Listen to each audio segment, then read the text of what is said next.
இந்த செப்டம்பர் மாதம் 19ஆம் தேதி வெள்ளிக்கிழமை இந்த காலையில இந்த வார்த்தை கேட்டுக்கொண்டிருக்கக்கூடிய நீங்கள் ஒவ்வொருவரும் ரொம்ப ரொம்ப நல்லா இருப்பீங்க. தேவனுடைய நன்மையான கரங்கள் உங்களோடு கூடவே இருக்கின்றது. இந்த வார்த்தையின் முடிவிலே ஆ, இன்றைக்கு பிறந்தநாள் காணக்கூடிய தேவ பிள்ளைகளுக்காகவும் திருமண நாள் காணக்கூடிய தேவ பிள்ளைகளுக்காகவும் நாங்க ஜெபிக்க போகின்றோம். இதுபோல உங்களுடைய விசேஷமான நாட்கள்ல நாங்க ஜெபிக்க ஆவலோடு காத்து கொண்டிருக்கிறோம். உங்களுடைய விசேஷமான நாட்கள்ல நாங்கள் ஜெபிக்க வேண்டும் என்று நீங்கள் விருப்பப்பட்டால் தயவு கூர்ந்து ஒரு மாதத்திற்கு முன்பதாகவே எங்களுடைய வாட்ஸ்அப் எண்ணுக்கு உங்களுடைய பிறந்த நாட்களுடைய தேதிகளையும் உங்களுடைய முழு பெயரையும் உங்களுடைய திருமண நாட்களுடைய தேதிகளையும் முழுமையான பெயரையும் எங்களுக்கு முன்கூட்டியே அனுப்பிவிடுங்கள். சிலரெல்லாம் ஒரு நாளைக்கு முன்னாடி, ஒரு 3 நாளைக்கு முன்னாடி, ஒரு 5 நாளைக்கு முன்னாடி அனுப்பி எங்களுக்காக ஜெபிங்கன்னு கேட்குறாங்க. அப்படிப்பட்டவர்களுக்கு நாங்கள் உதவி செய்வது மிகுந்த சிரமமான ஒரு விஷயமாக இருக்கின்றது. ஆகவே இந்த விஷயத்தில் நீங்கள் பேரன்போடு ஒத்துழைப்பு கொடுக்கும்படி மிகுந்த அன்போடு நாங்கள் கேட்டுக்கொள்கின்றோம். கர்த்தர் தாமே உங்கள் ஒவ்வொருவரையும் ஆசீர்வதிப்பாராக. இந்த 19ஆம் தேதி இந்த வெள்ளிக்கிழமை இந்த காலையில இந்த துவக்கத்துல இந்த இன்பமான துவக்கத்துல இந்த இனிமையான துவக்கத்துல உங்கள் காரிய கடமைகளை உத்வேகமா செய்யுங்கள். கர்த்தருடைய பிள்ளைகளே, மகிழ்ச்சியோடு காரியங்களை நடப்பிப்பீர்களாக. இன்றைக்கு உங்களுடைய வேலைகள், படிப்பு, போக்கு வரவு, கொடுக்கல் வாங்கல் எல்லாவற்றிலேயும் மகிழ்ச்சியோடு காரியங்களை உற்சாகமா செய்யுங்க. சோர்வோடு சலிப்போடு ஒரு வகையான ஒரு மந்த மனநிலையோடு நீங்கள் எந்த ஒரு காரியத்தையும் செய்யாதீங்க. கர்த்தருடைய நாமத்தினால நீங்க ஆசீர்வதிக்கப்பட்டிருக்கீங்க. ஆண்டவர் உங்களுக்கு வளமான நல்ல உறவுகளை கொடுத்திருக்காரு. மேன்மையான குடும்பங்களை ஆண்டவர் உங்களுக்கு கொடுத்திருக்கிறாரு. உங்ககிட்ட ஆண்டவர் என்ன கொடுத்திருக்கிறாரோ அதை எண்ணி மகிழ்ந்து கர்த்தரை ஸ்தோத்தரித்து சந்தோஷத்தோடு காரியத்தை நடப்பீங்கள். கர்த்தருடைய பிள்ளைகள், ஆண்டவர் உங்களுக்கு கொடுத்த அப்பாவுக்காக மகிழ்ச்சியா இருங்க. அம்மாவுக்காக மகிழ்ச்சியா இருங்க. கர்த்தர் உங்களுக்கு கொடுத்த கணவருக்காக, மனைவிக்காக, பிள்ளைகளுக்காக, வீட்டுக்காக, வேலைக்காக ரொம்ப சந்தோஷப்படுங்க. உங்க உறவுகளுக்காக சந்தோஷப்படுங்க. ஆண்டவருடைய இறைவார்த்தை இவண்ணமாக சொல்லுகின்றது. பிரசங்கின் புஸ்தகம் 3ஆம் அதிகாரம் 22ஆம் வசனத்திலே, இப்படி இருக்கின்றபடியால் மனுஷன் தன் செய்கைகளில் மகிழ்ச்சியாயிருக்கும் நன்மையே அல்லாமல் வேறே நன்மை இல்லை என்று கண்டேன். இதுவே அவன் பங்கு. தனக்கு பின்வரும் காரியங்களை காணும்படிக்கு அவனை திரும்பி வர பண்ணுகிறவன் யார்? வாழ்க்கை என்பது அற்புதமான ஒரு பயணம். இந்த பயணத்துல நீங்கள் பயணித்துக் கொண்டிருக்கும் பொழுது இன்னைக்கு ஆண்டவர் உங்களுக்கு கொடுத்திருக்கக்கூடிய எல்லா விதமான காரியங்களுக்காக சந்தோஷப்படுங்க, மகிழ்ச்சி அடைங்க, கொண்டாடுங்க. ஏன்னா மீண்டும் இந்த நாள், இந்த நாளிகை, ஆண்டவர் உங்களுக்கு தந்திருக்கக்கூடிய வாய்ப்புகள், சந்தர்ப்பங்கள், தருணங்கள் மறுபடியும் கிடைக்காது பிள்ளைகளே. இந்த 19வது நாள், இந்த செப்டம்பர் மாதம் 2025ஆம் வருஷம், இந்த நாள் மீண்டும் ஒரு நாளா நமக்கு கிடைக்க போறதில்ல. வேற ஒரு வருஷத்துல அது கிடைக்கலாம். ஆகவே இந்த நாள்ல எல்லாவற்றையும் ரொம்ப சந்தோஷத்தோடு மகிழ்ச்சியோடு செய்யுங்க. சலிப்போடு வியாகுலத்தோடு செய்யாதீங்க. நீங்க செய்யக்கூடிய வேலைகளை பார்த்து, நீங்க நடப்பிக்கக்கூடிய காரியங்களை பார்த்து நீங்களே பெரிய இன்ஸ்பயர் ஆகணும்.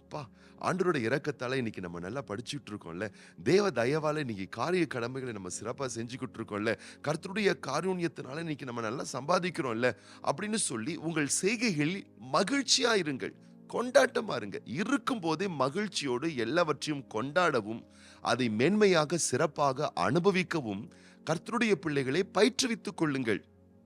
நாம் இருக்கும் பொழுது மகிழ்ந்து கொண்டாடவில்லை என்றால், இழந்த பிறகு எத்தனை காலங்கள் நாம் புலம்பினாலும் இந்த நன்மையான சூழல்கள், வரவுகள், உறவுகள், வாய்ப்புகள், சந்தர்ப்பங்கள் மீண்டும் நமக்கு கிடைக்காமலே போய்விடும். பிள்ளைகளே, ஒரு ஜூல ஒரு சிங்கம் இருந்ததாம். ரொம்ப சலிப்பா, ரொம்ப விரக்தியா அங்க இருக்கக்கூடியவர்களுக்கு ஒத்துழைப்பு கொடுக்காம, ஏன் தான் நான் இங்க இருக்கிறேன்னு சொல்லி ரொம்ப ரொம்ப ஒரு துக்கத்தோடவே அது இருக்குமாம். அங்க இருக்கக்கூடியவர்கள் அதுக்கு நல்ல ஒரு உணவு, நல்ல நான் வெஜிடேரியன், நல்ல மீட் எல்லாம் அதுக்கு குடுப்பாங்களா? அத கூட ரொம்ப சலிப்பா சாப்பிடுமா. அ ஏன் தான் நான் இங்க இருக்கேன்னு தெரியல. ஏதாச்சும் ஒரு நாட்டுக்கு நான் போயிட்டா ரொம்ப நல்லா இருக்கும். வேற ஒரு ஊருக்கு போயிட்டா நான் நல்லா இருக்கும். வேற ஒரு ஜூக்கு நான் போயிட்டா நல்லா இருக்கும்னு சொல்லிட்டு புலம்பிக்கிட்டே இருக்குமாம். அப்ப அந்த ஜூல இருக்கக்கூடிய சில விலங்குகள், அனிமல்கள் எல்லாம் வேற ஒரு நாட்டுக்கு கொண்டு செல்லக்கூடிய ஒரு சூழ்நிலைகள் வரும்பொழுது, அங்க இருந்தவங்கலாம் பேசிக்கிட்டாங்களாம். இங்க இருக்கக்கூடிய எல்லா விலங்குகளை பார்க்கிலும் ஒரு குறிப்பிட்ட சிங்கம் ரொம்ப சலிப்போட, வருத்தத்தோட இங்க இருக்கிறதையே விரும்பாம போயிடணும், வேற ஒரு இடத்துக்கு போயிடணும், வேற ஒரு ஜூக்கு போயிடணும்னு சொல்லிட்டு புலம்பிக்கிட்டே இருக்கு. இப்ப மற்ற அனிமல் எல்லாம் வேற ஒரு ஜூக்கு நீங்க அனுப்புறீங்க இல்லையா? அதையும் அனுப்பிறலாமா? அப்படின்னு பேசிக்கிட்டு இருக்கும் பொழுது, ஓகே, நல்ல ஐடியா தான். இந்த ஜூல அந்த சிங்கத்துக்கு இருக்க விருப்பம் இல்லையா? விருப்பமே இல்லாம அது வாழ்ந்துகிட்டு இருக்கு இல்லையா? ஆகவே வேற ஒரு ஜூக்கு அனுப்பிடலாம் அப்படின்னு சொல்லிட்டு என்ன பண்ணாங்கன்னா, அவசர அவசரமா மற்ற விலங்குகளோட சேர்ந்து இந்த சிங்கத்தையும் வேற ஒரு தேசத்துக்கு, நாட்டுக்கு, ஜூக்கு அனுப்பிட்டாங்க. இப்ப இந்த சிங்கத்துக்கு பெரிய சந்தோஷம். யப்பா! அந்த இடத்துல இருந்து, அந்த மனுஷங்க கிட்ட இருந்து, அந்த உறவுகள் கிட்ட இருந்து, நான் எப்படியாச்சும் வேற ஒரு இடத்துக்கு போயிட்டேனே, இனிமேல் நான் ரொம்ப பெட்டர் ஆயிடுவேன்னு சொல்லிட்டு, வேற ஒரு தேசத்துக்கு போயிருச்சாம் பாருங்களேன். அப்போ அந்த குறிப்பிட்ட தேசத்துல, அந்த குறிப்பிட்ட நாட்டுல, அந்த குறிப்பிட்ட ஜூல ஒவ்வொரு நாளும் அந்த சிங்கத்துக்கு ஃபுட் குடுக்க ஆரம்பிச்சாங்களாம். ஒரு நாள் வெஜிடபிள்ஸ்லாம் அதுக்கு கொடுக்க ஆரம்பிச்சாங்களாம். சரி, வந்த நாள் முதல் நாள் நமக்கு காய்கறிகள்லாம், வெஜிடபிள்ஸ்லாம் குடுக்குறாங்கன்னு சொல்லிட்டு, அது கொஞ்சம் பொறுத்துக்கிச்சாம், சகிச்சுக்கிச்சாம். மறுநாளும் அதுக்கு காய்கறிகள் தான் குடுத்தாங்களாம். 3, 4, 5 ஏறக்குறைய 1 வாரம் கிட்ட ஆயிட்டாம். அதுக்கு காய்கறிகள் தான் குடுத்துக்கிட்டு இருக்காங்களாம். ரொம்ப வருத்தத்தோட, ரொம்ப கோபத்தோட, ரொம்ப ஆக்ரோஷத்தோட, "என்ன நீங்க? நான் ஒரு சிங்கம். எனக்கு போயிட்டு எப்ப பார்த்தாலும் வெஜிடபிள்ஸா குடுத்துக்கிட்டு இருக்கீங்களே!" அப்படின்னு சொல்லிட்டு ஃபைட் பண்ண ஆரம்பிச்சுதாம். அப்ப அந்த சூழ இருக்கக்கூடிய நபர்கள்லாம் சொன்னாங்களாம், "இத பாருப்பா, நீ வந்து வேண்டாம் விருப்பமா உன் ஜூல, உன் தேசத்துல, உன் நாட்டுல இருந்திருக்க. அங்க இருக்கக்கூடிய சில அனிமல்கள், விலங்குகள்லாம் எங்க ஜூக்கு கொண்டு வரும்பொழுது, நீ அங்க இருக்க விரும்பாததுனால உன்ன அனுப்பலான்னு சொல்லி அவங்க தீர்மானிச்சாங்க. ஆனா பாரு, உனக்கு விசாவே கிடைக்கல. அதனால குரங்கு விசால தான் உன்ன இங்க கொண்டு வந்தாங்க. அதனால குரங்குக்கு கொடுக்கக்கூடிய ஃபுட் தான் உனக்கு கொடுக்க முடியும். இந்த வெஜிடபிள்ஸ் தான் காலம் ஃபுல்லா நீ சாப்பிடணும்." அப்படின்னு சொல்லிட்டு அந்த சிங்கத்துக்கு குடுத்தாங்களாம். சிங்கத்துக்கு பேரிடியா இருந்துச்சாம். அப்பதான் அதுக்கு புரிஞ்சுதாம், இருக்கும்போதே நம்ம தேசத்த நம்ம கொண்டாடாம போயிட்டோமே! இருக்கும்போதே நம்ம உறவுகள கொண்டாடாம போயிட்டோமே! இருக்கும்போதே எல்லாவற்றையும் சந்தோஷமா எடுத்துக்காம, சலிப்போட, விரக்தியோடவே நம்ம இருந்துட்டோமேன்னு சொல்லி புலம்ப ஆரம்பிச்சுதாம். ஆம், அன்பான தேவனுடைய பிள்ளைகளே, இருப்பதில் நிறைவோடு சந்தோஷமா கொண்டாடி மகிழ்ந்து காரிய கடமைகளை நிறைவேற்றுங்க. அதுவே ஒரு பெரிய நன்மை என்று வேதம் சொல்லுகிறது. அப்படி செஞ்சு பாருங்க. நீங்க ரொம்ப ரொம்ப நல்லா இருப்பீங்க.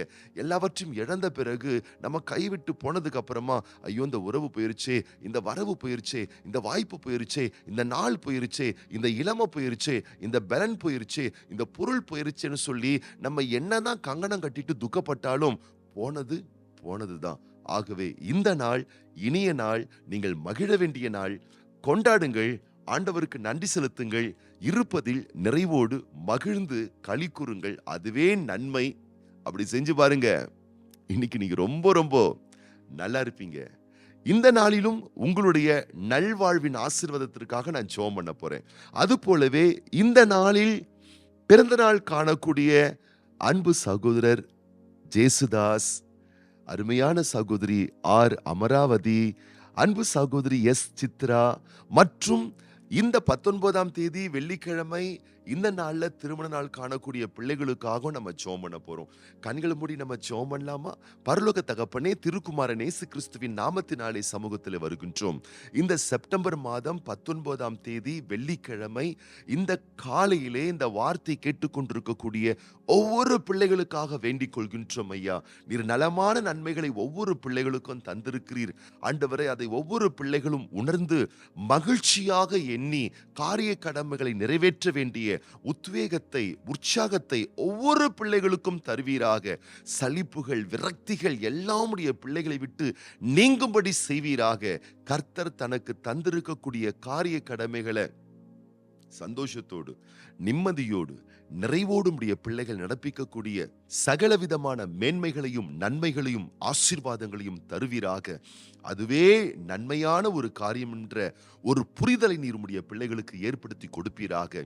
அதுபோலவே இந்த நாளிலும் பிறந்த நாட்கள் காண்கின்ற, திருமண ஆண்டுகளை காண்கின்ற ஒவ்வொரு தேவ பிள்ளைகளுக்காக நாங்கள் ஜெபிக்கின்றோம் தேவனே. ஆண்டுகளை, வருடங்களை நன்மைகளால் முடிசூட்டுகிற தெய்வம் இந்த நாளிலும் விசேஷமான நாட்களையும் ஆண்டுகளையும் காண்கின்ற நம்முடைய பிள்ளைகளை விசேஷமான ரகத்திலே நீர் தாமே ஆசீர்வதித்து, காலங்கள் எல்லாம், ஆண்டுகள் எல்லாம் நன்மையும் கிருபையும் உடைய பிள்ளைகளை பின்தொடரும்படி செய்தருளும்படிக்கு பிதா, குமாரன், பரிசுத்த ஆவியானவருடைய நல்ல நாமத்தினாலே இந்த நாளிலே விசேஷமான நாட்களை காணக்கூடிய நம்முடைய பிள்ளைகளை நீர் ஆசீர்வதித்து கனப்படுத்தி மேன்மைப்படுத்த வேண்டுமென அற்புத ரகமான கருத்துலப்பு கொடுத்து ஆண்டவர் இயேசு கிறிஸ்துவின் ஆசீர்வதிக்கப்பட்ட நாமத்தினாலே ஜெபிக்கிறோம் எங்கள் நல்ல பிதாவே. ஆமேன், ஆமேன், ஆமேன், ஆமேன். Happy morning. இன்னைக்கு நீங்க ரொம்ப ரொம்ப நல்லா இருப்பீங்க.